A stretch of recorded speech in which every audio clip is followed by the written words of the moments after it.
और देखिए सुनो यूपी में आगे बढ़ते हैं। खबर जालौन से है। सड़क हादसे में 5 लोगों के मौत की खबर है। 17 लोग घायल हुए हैं। बारातियों से भरी इस बस को अज्ञात वाहन ने टक्कर मारी, जिसके बाद यह हादसा पेश आया। टक्कर के बाद अनियंत्रित होकर के बस खाई में पलटी। पेड़ से टकराने के बाद बस 2 हिस्सों में बंट गई।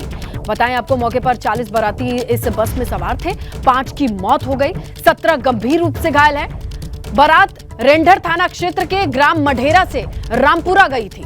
देर रात लौटने के दौरान यह हादसा हुआ। मौके पर पहुंची पुलिस ने सभी घायलों को मेडिकल कॉलेज उरई में भर्ती कराया।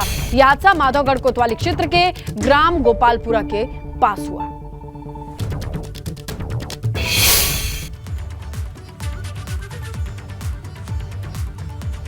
मेरठ में निकाय चुनाव के प्रचार में प्रत्याशी जोरों शोरों से लगे हुए हैं, लेकिन कुछ जगहों पर प्रचार में हिस्ट्री शीटर और गुंडों का बोलबाला नजर आ रहा है। थाना भावनपुर इलाके में अब्दुल्लापुर गांव में हिस्ट्री शीटर नदीम मेवाती के इशारे पर जमकर गुंडागर्दी की गई।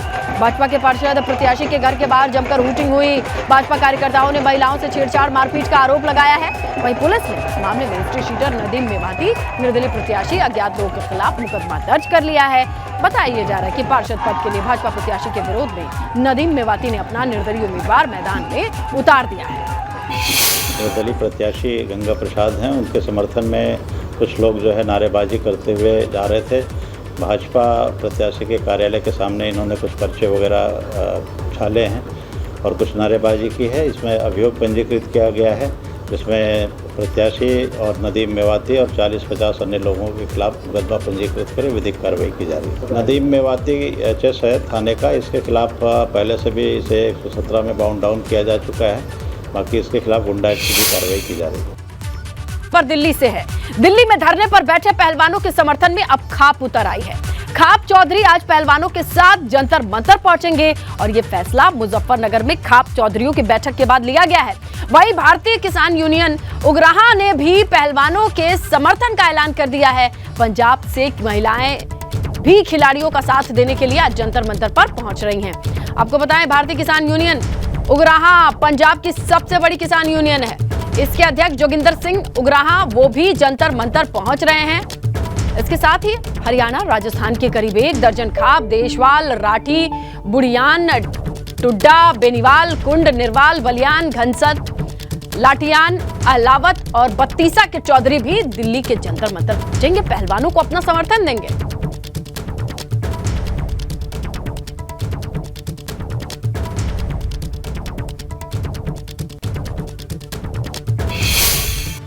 तो कुल मिलाकर के जंतर मंतर पर आज गहमा गहमी रहने वाली है और कहां-कहां से कौन-कौन आ रहा है, किस तरीके का माहौल है, चलिए आपको दिखाने के लिए ग्राउंड पर लिए चलते हैं। हमारे तमाम सहयोगी हैं, उनका रुख करें उससे पहले जरा इन 4 तस्वीरों को देखिए। किस तरीके से ये पूरा मामला यहां तक आ पहुंचा है कि पड़ोसी राज्य से भी खाप पंचायत के चौधरी आज कूच करेंगे जंतर मंतर। इन्हीं 4 तस्वीरों से आप अंदाजा लगाइए कि 23 अप्रैल को जब पहलवान धरने पर बैठे तो छावनी में तब्दील हो गया था जंतर मंतर। हमने वो तस्वीर देखा। सबसे पहले ये भी देखिए कि किस तरीके से धीरे धीरे समर्थन देने वालों को जुड़ते देखा गया इस आंदोलन से। भारतीय किसान यूनियन उग्राहा ने आज ये समर्थन देने का ऐलान कर दिया है। ब्रजभूषण की गिरफ्तारी मांग है और खासकर जिस तरीके से पहलवानों की गिरफ्तारी के लिए बल प्रयोग किया गया उसके विरोध में भी अपनी मांग को रखने वाले हैं। ग्राउंड पर चलते हैं, हमारे सहयोगी अविनाश तिवारी मौजूद है। जंतर मंतर जहां पर ये सारी चीजें इस वक्त केंद्र बिंदु में है, एपी सेंटर की तरह काम कर रहा है। आज दिल्ली का माहौल क्या भाप पा रहे हैं, क्या इनपुट है आपके पास अविनाश? देखिए स्नेहलता, अगर बात करें तो न सिर्फ दिल्ली में बल्कि अगर बात करें तो पूर्वी पश्चिमी उत्तर प्रदेश से और इसके अलावा हरियाणा, राजस्थान से भी तमाम सारे जो खाप नेता हैं वो अब दिल्ली पहुंच रहे हैं, जंतर मंतर पहुंचेंगे। 11 बजे का ये समय दिया गया है जहां पे तमाम सारे जो खाप पंचायतें हैं वो जंतर मंतर पहुंचेगी और पहलवानों को अपना समर्थन देगी और इसके साथ ही आगे मंत्रणा करेगी कि किस तरीके से आगे ब्रजभूषण शरण सिंह की गिरफ्तारी के लिए प्रदर्शन किया जाए और कैसे आंदोलन तेज किया जाए। इसको लेकर के काफ़ी अहम ये बैठक होगी, चूंकि भारतीय किसान यूनियन ने भी इसको समर्थन किया है और नरेश टिकैत भी मुजफ्फरनगर से चल के दिल्ली आएंगे और यहाँ पे जंतर मंतर पर पहुंच के खिलाड़ियों के साथ बातचीत करेंगे, बैठक करेंगे और आगे को लेकर के मंत्रणा बनाएंगे। लेकिन उसके पहले अगर बात करें तो दिल्ली पुलिस ने तमाम तरह जो बॉर्डर इलाके हैं, खासतौर से दिल्ली में जो सिंघू बॉर्डर है, इसके अलावा जो नोएडा से सटे हुए बॉर्डर है, गाजियाबाद के पास जो बॉर्डर है, इन तमाम बॉर्डरों पर सुरक्षा व्यवस्था बढ़ा दी है ताकि कोई भी जो खाप लीडर है या कोई भी जो खाप नेता है वो ट्रैक्टर वगैरह से या फिर अन्य साधनों से ना आने पाए और कोई भी अराजक तत्व दिल्ली के अंदर प्रवेश न करने पाए, जिससे कि जंतर मंतर पे माहौल खराब हो जाए। जंतर मंतर में भी काफी ज्यादा सुरक्षा बढ़ाई गई है और वहां पे पैरामिलिट्री फोर्सेस को तैनात किया गया है। इसके अलावा अगर बात करें तो बृजभूषण शरण सिंह ने भी कल देर रात अपना एक वीडियो जारी किया और उस वीडियो संदेश में साफ तौर पर वो तमाम तरह खाप नेताओं से अपील करते हुए नजर आ रहे हैं कि वो अपने अपने बच्चों के भविष्य के लिए ध्यान दे, क्योंकि मैंने खेलों में सुधार किया है और ये लड़ाई उस चीज की नहीं है जिस चीज को लेकर के पहलवान करें, यानी कि यौन शोषण की लड़ाई नहीं है, ये लड़ाई अहम की है और अन्य चीजों की जो चीजें बाद में खुल के आएगी। ऐसी अपील बृजभूषण शरण सिंह की ओर से भी की गई है और इसका वीडियो उन्होंने बाकायदा अपनी फेसबुक के पेज पर शेयर भी किया है। इसके साथ साथ अगर बात करें तो पहलवान भी अब लगातार इस बात को लेकर के अडिग हैं कि बृजभूषण शरण सिंह की गिरफ्तारी की जाए। जब तक उनकी गिरफ्तारी नहीं होगी तब तक वो धरने प्रदर्शन पर बैठे रहेंगे। आज अगर बात करें तो दूसरा 2 हफ्ते कंप्लीट हो जाएंगे आज रविवार को, जहां पे पहलवानों को प्रदर्शन लगातार जारी है। पिछले 2 हफ्तों से वो लगातार एक ही मांग कर रहे हैं कि बृजभूषण शरण सिंह की गिरफ्तारी हो। दिल्ली पुलिस भी अपनी जांच कर रही है। दिल्ली पुलिस तमाम तरह पहलवानों का बयान रिकॉर्ड कर रही है जिन्होंने बृजभूषण शरण सिंह के ऊपर यौन शोषण का आरोप लगाया है। लेकिन अभी तक अगर बात करें तो बृजभूषण शरण सिंह से दिल्ली पुलिस ने पूछताछ नहीं की है, क्योंकि लगातार जिन्होंने आरोप लगाया जिन पहलवानों ने, उनसे पूछताछ चल रही। फिर इसके बाद बृजभूषण शरण सिंह से भी पूछताछ की जाएगी और फिर आगे की कार्रवाई दिल्ली पुलिस करेगी। लेकिन पहलवान एक ही बात को लेकर के अडिग हैं कि बिल्कुल अविनाश, लेकिन देखना ये होगा कि आज किस तरीके की मूवमेंट रहती है, जो बॉर्डर्स हैं उन पर कैसी चौकसी रहती है। शुक्रिया अविनाश जानकारी के लिए। आगे बढ़ते हैं, बात करते हैं पश्चिमी यूपी में बसपा ने इमरान मसूद को जिम्मेदारी दी है। बसपा की चुनावी धार को मजबूती देंगे इमरान मसूद, ये बात सामने आई है। आज मेरठ में चुनाव प्रचार करेंगे इमरान मसूद, ये भी बड़ी खबर है। तो इस तरीके से आप अंदाजा लगाइए कि बसपा को मजबूत करने के लिए मेरठ में आज इमरान मसूद रहेंगे। बसपा से ही पुराना मेयर रहा है, तो इस तरीके से 3 बार बसपा को मेरठ में मेयर बनाने का अनुभव प्राप्त है, हौसले बुलंद है और अब प्रचार की जिम्मेदारी इमरान मसूद के कंधों पर दी गई है। जो सहारनपुर पहले चरण का चुनाव निपटाने के बाद अब रुक कर चुके हैं, बसपा के कैडर को धार देने के लिए, साथ देने के लिए मेरठ में मौजूद रहेंगे, चुनावी प्रचार करेंगे। सीधे लिए चलते हैं मेरठ, हमारे सहयोगी सनुज बने हुए हैं जो निकाय चुनाव की तमाम तैयारियों पर नजर बनाए हैं। आज अगर बसपा के खेमे से इमरान मसूद की बात की जाए तो उनकी मूवमेंट का खाका क्या है, कहां से कहां तक जाएंगे सनुज, और क्या संदेश देने की कोशिश रहेगी? देखिए, मेरठ नगर निकाय चुनाव की बात करूं तो बेहद दिलचस्प चुनाव यहां पर होने जा रहा है और महापौर सीट पर तमाम प्रत्याशी और तमाम पार्टियां बड़ा दावा ठोक रही हैं। लेकिन आज पश्चिम उत्तर प्रदेश के बड़े और कद्दावर नेता इमरान मसूद की आज मेरठ में एंट्री होने जा रही है। बसपा प्रत्याशी हशमत मलिक के समर्थन में वो कई कार्यक्रम करेंगे, कई जो सभाएं हैं वो करेंगे और सारा जो कार्यक्रम है वो मुस्लिम इलाकों में रखा गया है, क्योंकि कहीं ना कहीं बसपा को लगता है कि जो मुस्लिम और एससी समीकरण के सहारे अब तक 3 बार मेरठ नगर निगम में अपना महापौर बीएसपी बड़ी आसानी से बना पाई है, उसी समीकरण को फिर यहाँ पर साधने की कोशिश है। 2017 में इसी समीकरण से सुनीता वर्मा महापौर बनी थी और बसपा की पूरी कोशिश ये है कि इस बार के चुनाव में भी जो बसपा का हाथी है वो चिंगाड़ते हुए नगर निगम पहुंच जाए। समाजवादी पार्टी से सीमा प्रधान है, वो भी साइकिल को पूरी उम्मीदों में दौड़ा रही हैं और कमल भी पूरी उम्मीद से खिलने की कोशिश कर रहा है कि शायद इस बार 2 बार चूंकि यहाँ पर बीजेपी के मेयर रहे कि तीसरी बार यहाँ पर हो जाए, तो त्रिकोणीय मुकाबला फिलहाल यहाँ पर नजर आ रहा है। लेकिन जहाँ तक बात इमरान मसूद की है कि देखा आपने किस तरीके से सहारनपुर नगर निगम को लेकर उनके भाई की पत्नी को चुनाव मैदान में उतारा गया, पूरी ताकत इमरान मसूद ने वहां पर दिखाई, पूरी ताकत झोंकी और ये कहा कि वहां पर चुनाव जीतेंगे। और प्रथम चरण के चुनाव के नतीजे क्या होंगे, लेकिन आज दूसरे चरण को लेकर जो सियासी घमासान है वो बेहद मेरठ में जबरदस्त होने जा रहा है। लिसाड़ी गेट इलाके की बात हो, गोला कुआं इलाके की बात हो, कई ऐसे इलाके हैं कि जहां पर आज इमरान मसूद गरजेंगे। मुस्लिमों के बड़े नेताओं के तौर पर इमरान मसूद की गिनती होती है। अब हशमत मलिक के समर्थन में वो कितना चुनाव को धार दे पाएंगे ये अपने आप में देखने वाली बात होगी। लेकिन हाँ, इमरान मसूद के आज मेरठ दौरे से बीजेपी की और कहीं ना कहीं समाजवादी पार्टी की टेंशन जरूर थोड़ा बढ़ गई है कि अभी जिस तरीके से इमरान मसूद की एंट्री नहीं हुई थी, इनकार नहीं किया जा सकता है, क्योंकि मुस्लिम वोटर्स कितने निर्णायक भूमिका में रहते हैं और एक बड़ा नेता जो उन्हीं के समाज से आता है क्या संदेश देकर के जाता है मायने रखेगा। आप नजर बना करके रखिएगा सनुज। फिलहाल जानकारी देने के लिए शुक्रिया। तो आज क्रांति की धरती मेरठ पर हलचल बढ़ी रहने वाली है। आगे बढ़े, निकाय चुनाव के दूसरे चरण के प्रचार में सीएम योगी जुट गए हैं। आपको बताएं, अलीगढ़, बदायूं, शाहजहांपुर, बरेली में आज उनकी रैली है और अलीगढ़ से आज चुनावी रैली की वो शुरुआत करने वाले हैं। भाजपा प्रत्याशियों के पक्ष में वोट अपील करेंगे सीएम। फिर बदायूं, शाहजहांपुर और बरेली में उनकी जनसभा प्रपोज्ड है, तैयार है मंच। उन्हें पहुंचना है और संबोधित करना है, प्रत्याशियों के पक्ष में वोट अपील करना है। तो देखिए, कल कर्नाटक के रण में थे, स्टार प्रचारक की भूमिका में थे सीएम योगी, जहां 4 जनसभा 3 रोड शो करने के बाद आज के दिन की बात करें तो आज का दिन सीएम का निकाय चुनाव के नाम होगा और इसी मद्देनजर वो शुरुआत करेंगे अलीगढ़ से। उस अलीगढ़ से जहां पर ये सीट पिछली बार कमल के लिए नहीं बल्कि बसपा के पक्ष में गया था जनाधार, इस बार उसे पलटने के लिए, बदलने के लिए पूरी जोर आजमाइश है। अंदाजा इस बात से लगाइए कि खुद मौजूद रहेंगे मुख्यमंत्री योगी आदित्यनाथ। तो चलिए हम रुक कर लेते हैं ग्राउंड का। अलीगढ़ से हमारे सहयोगी प्रदीप कुमार जुड़ेंगे, बरेली से हमारे सहयोगी अनूप मिश्रा हैं और सबसे पहले हम प्रदीप का रुख करेंगे। प्रदीप, देखिए, अलीगढ़ चुनौती से कम नहीं है, जहां पर पिछली बार तो कमल नहीं खिला था। इस बार किस तरीके की तैयारी है, कौन कौन से मुद्दे हैं जिसे लेकर के कयास लगाए जा रहे हैं, मंच से ये बातें कह सकते हैं मुख्यमंत्री?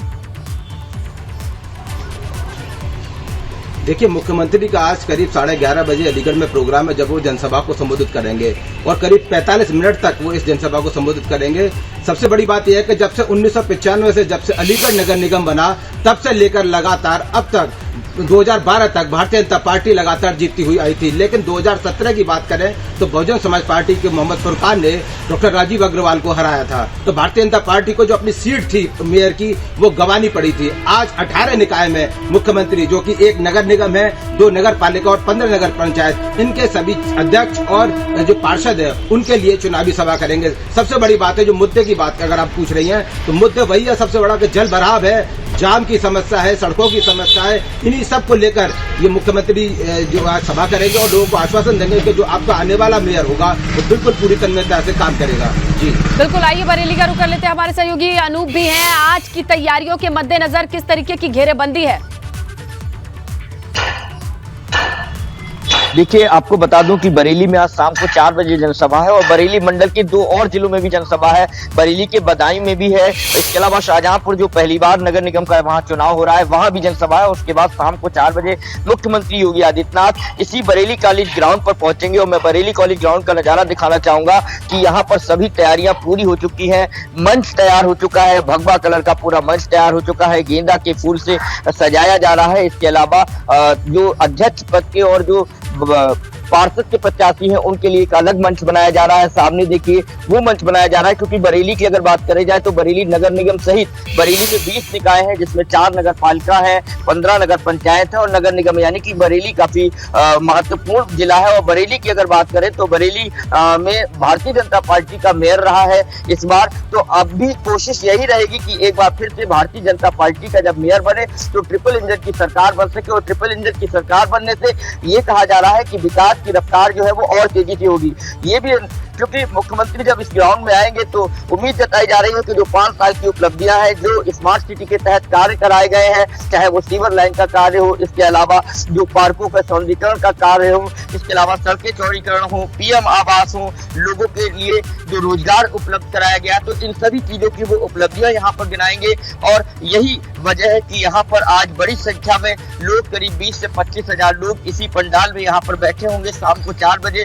तो सभी को मुख्यमंत्री योगी आदित्यनाथ का इंतजार है कि जब वो आएंगे तो वो उनको उनका संबोधन सुनेंगे और वो क्या क्या घोषणाएं करते हैं, क्या क्या बताते हैं। क्योंकि बरेली नाथ नगरी के नाम से भी जाना जाता है और यहाँ पर नाथ नगरी कॉरिडोर भी बनाया जा रहा है। बरेली में 7 नाथ बिल्कुल, तो देखिए ये निकाय का रण और दिलचस्प हो जाता है जब इसकी ताल ठोकने के लिए मुख्यमंत्री आते हैं। चाहे अलीगढ़ की बात कर ले या बरेली, कार्यकर्ताओं का, प्रत्याशियों का जोश कितना हाई होगा अंदाजा लगा सकते हैं। फिलहाल जैसी बदलती तस्वीरें होंगी हम दर्शकों तक पहुंचाएंगे। प्रदीप, अनूप, आप दोनों का शुक्रिया तस्वीरों के साथ जानकारी साझा करने के लिए। तो देखिए, निकाय चुनाव के रण में अगला नाम आता है यूपी के वित्त मंत्री सुरेश खन्ना का। अपने गृह जिले में मौजूद थे, शाहजहांपुर में मौजूद थे।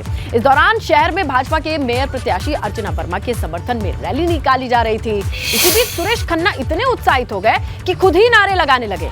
मंत्री सुरेश खन्ना को नारे लगाते देख कार्यकर्ताओं का जोश हाई हो गया, जमकर नारेबाजी की। हाथ में झंडा थामे एक आम कार्यकर्ताओं की तरह नारेबाजी करते नजर आए और भाजपा प्रत्याशी की जीत का दावा किया।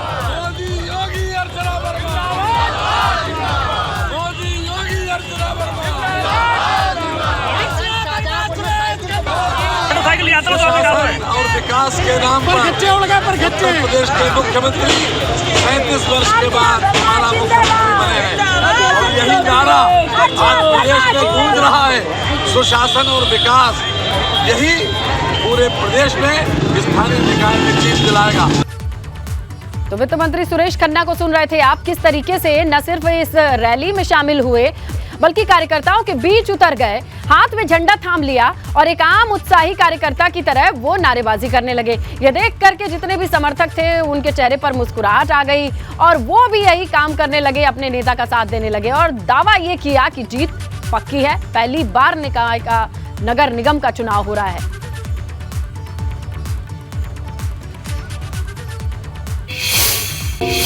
निकाय चुनाव के प्रचार के बीच भाजपा अपना दल गठबंधन आज रामपुर के स्वार विधानसभा में विजय संकल्प रैली करने जा रही है। इस रैली को प्रदेश भाजपा अध्यक्ष भूपेंद्र चौधरी, केंद्रीय मंत्री अनुप्रिया पटेल संबोधित करेंगी और इसी सीट से आपको बताएं, शफीक अहमद अंसारी को बीजेपी अपना दल गठबंधन ने उम्मीदवार बताया है। तो आज स्वार में हलचल बढ़ी रहेगी, जहां केंद्रीय मंत्री अनुप्रिया पटेल, भाजपा के प्रदेश अध्यक्ष दोनों की मौजूदगी रहेगी।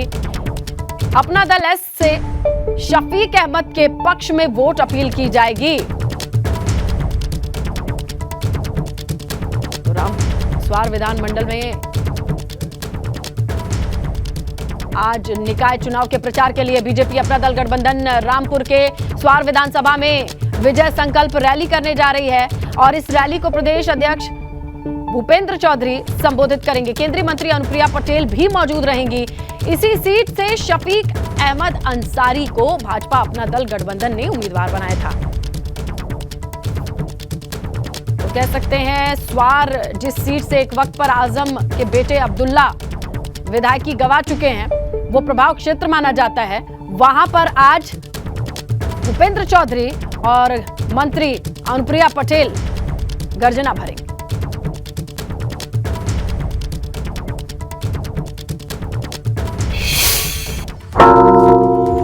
सपा नेता आजम खान के बेटे अब्दुल्ला आजम की विधानसभा सदस्यता रद्द होने के बाद रामपुर की स्वार विधानसभा सीट खाली हो गई है, उस पर उपचुनाव होने वाले हैं। ऐसे में स्वार विधानसभा उपचुनाव में सपा ने अनुराधा चौहान को प्रत्याशी बनाकर के सबको चौंका दिया है। अनुराधा चौहान के लिए आजम खान सेक्युलर अंदाज में चुनाव प्रचार करने पहुंचे। इस दौरान आजम खान ने इमरजेंसी के नाम पर कांग्रेस और पूर्व पीएम स्वर्गीय इंदिरा गांधी पर निशाना साधा, तो वहीं बीजेपी को भी आड़े हाथों लिया। आजम खान ने कहा, बल्दानिया के म्यूजियम में टीपू सुल्तान की अंगूठी पर राम लिखा हुआ था, ऐसा था हमारा हिंदुस्तान, लेकिन आज कुछ लोग नफरत फैला रहे हैं। हमारे ही वतन हिंदुस्तान में इमरजेंसी के नाम पर ऐसा दौर भी आया जब पूरे मुल्क को कहा गया कि कैद खाना बन गया। मिसेस इंदिरा गांधी का जमाना, हवाएं रुक जाए जिसके नाम से, जिसने एक मुल्क के दो टुकड़े करा दिए, जिन्हें दुर्गा माँ का खिताब मिला, इमरजेंसी की गलती ने उनके नाम को मिटा कर दिया। ऐसी ही आंधी चली कि कांग्रेस का नाम निशान नहीं। पूरी दुनिया में 2 बैंक अकाउंट है सिर्फ, एक पार्लियामेंट की तनख्वाह का जहां की मेंबरशिप खत्म हो गई, और दूसरा उत्तर प्रदेश की विधानसभा का लखनऊ का बैंक अकाउंट। इसके अलावा पूरी दुनिया में अगर हमारा कुछ है तो जाओ भाजपा वालों, सब तुम्हारे नाम कर दिया। बापू की हत्या और मध्य वक्त बहुत सा शब्द निकला बापू के नाम से, हे राम, और आज राम के नाम पर